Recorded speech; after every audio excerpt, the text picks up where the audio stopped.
The key to actually becoming a big brand influencer or a big social media influencer is you need to put in the work. You need to be focused on content creation. Content creation.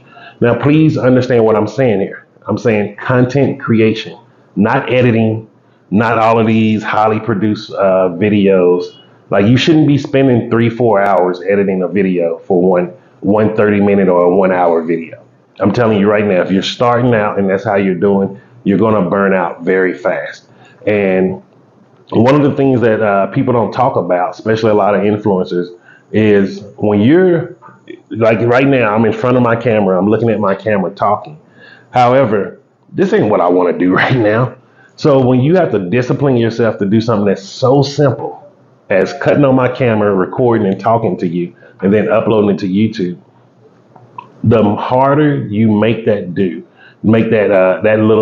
simple task is, the most likely you're not going to complete it. You're not going to finish it.